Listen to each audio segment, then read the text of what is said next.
Most people think a beautiful rose garden means fussy plants and constant maintenance. These 3 beds start with roses chosen for the opposite: strong health, good disease resistance, cold hardiness, repeat flowering, and manageable care. Then each rose gets a few carefully chosen companions that extend the season, add structure, and keep the planting looking full. 2 are sunny borders. The 3rd goes vertical, beautiful roses, practical companions, and combinations designed to look good for months without expert-level care. Let's take a look. Bed 1, the English cottage border, the one everyone sees. Full sun, zones 4 through 8. This is your go-anywhere bed for a sunny spot. Out front, along a path, or against the house. In mid-pink, white, and lavender-blue with that classic English cottage garden look. The star, at around 4 feet, is Harlow Carr, zones 4 through 11. This is an exceptionally healthy David Austin rose with good disease resistance, vigorous bushy growth, and generous repeat flowering from early summer well into fall. It carries a strong, old rose fragrance. And unlike roses that flower mainly at the top, Harlow Carr flowers almost to the ground, keeping the shrub full-looking from top to bottom. For the airy white layer, use Baby's Breath Festival Star, zones 3 through 9, 12 to 18 inches tall. It is a compact perennial that produces clouds of small white flowers from late spring through much of the growing season. It stays relatively low, works beautifully as a cut or dried flower, and can keep blooming without constant deadheading. This gives you a soft white haze for a long season with minimal effort. At roughly the same low level is Catmint Kit Cat, zones 4 through 8.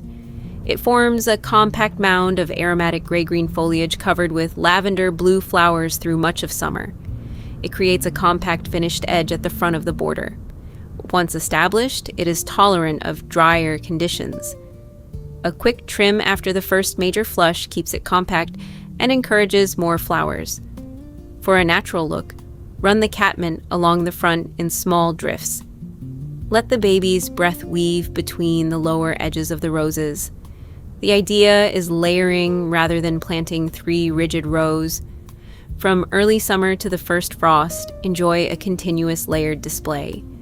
Pink roses above, an airy white haze in the middle, and lavender-blue catmint along the front, reblooming after trimming. For care, give the bed full sun and well-drained soil. Water deeply while the plants establish. Make sure the baby's breath is not sitting in wet soil.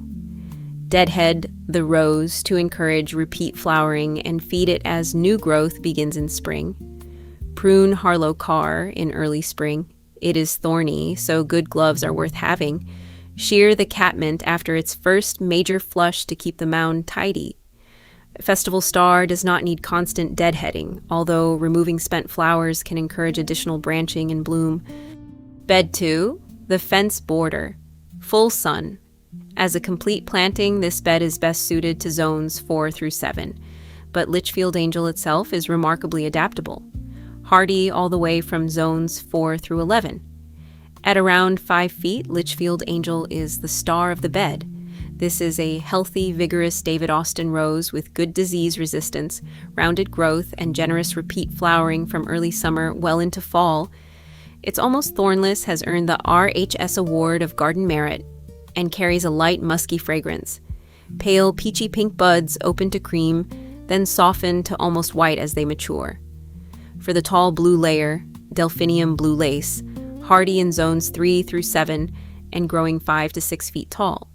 It blooms in early summer with a lighter second flush, possible later in summer and into fall. It's also an excellent cut flower. It produces densely packed sky blue spires on notably strong stems. At the front and lowest is Lady's Mantle, Alchemilla mollis, hardy in zones 3 through 8 and growing 12 to 18 inches tall. It softens the front edge, helps hide the lower stems of the roses and delphiniums, and the foliage keeps the planting looking full even after flowering. It's also generally pest and disease-free, making it an easy, low-maintenance layer. From early summer into fall, enjoy a layered display of creamy roses, tall blue spires, and a soft chartreuse layer below. Care. Full sun and fertile, well-drained soil with consistent moisture. Water deeply while the plants establish, and don't let the delphinium dry out completely. In exposed or windy sites, support the tallest delphinium spikes if needed. Deadhead the rose and feed it as new growth begins in spring. Cut back the first spent delphinium stems after flowering to encourage that later flush, shear the lady's mantle if it gets untidy, and prune Litchfield Angel in early spring. Bed 3, the climbing bed. Full sun to light shade. Zones 4 through 8. This one goes vertical, using a climbing rose and clematis side by side to create a flowering wall without taking up much ground space. It works on a fence, wall, trellis, arch, or the side of a pergola. The main structure comes from John Cabot, hardy in zones 3 through 8 and reaching around 8 to 10 feet when trained on a support. This Canadian explorer rose is exceptionally cold hardy, has good disease resistance, and puts on its strongest flush in early summer, followed by lighter repeat flowering later in the season. Beside it is Clematis Holdine, hardy in zones 4 through 9 and growing 10 to 15 feet tall. It's a vigorous group 3 clematis that begins flowering around midsummer and continues later into the season. It has also earned the RHS Award of Garden Merit. The two plants stay separate at the base and are trained on neighboring sections of the support. John Cabot keeps its permanent framework from year to year, while Holdine flowers on new growth and can be cut hard back each spring. That keeps the pair easier to manage while still creating the look of one full vertical garden. The timing works in your favor. John Cabot leads with its strongest bloom in early summer, then Holdine joins in from midsummer, while the rose continues with lighter repeat flowering. Instead of competing for the same peak, the two plants complement each other and keep the display going longer. If you're using a modern louvered pergola, keep both plants on a side trellis and away from the moving roof. Together, they create a flowering living wall that adds natural shade and privacy beside the seating area without interfering with the louvers. Care.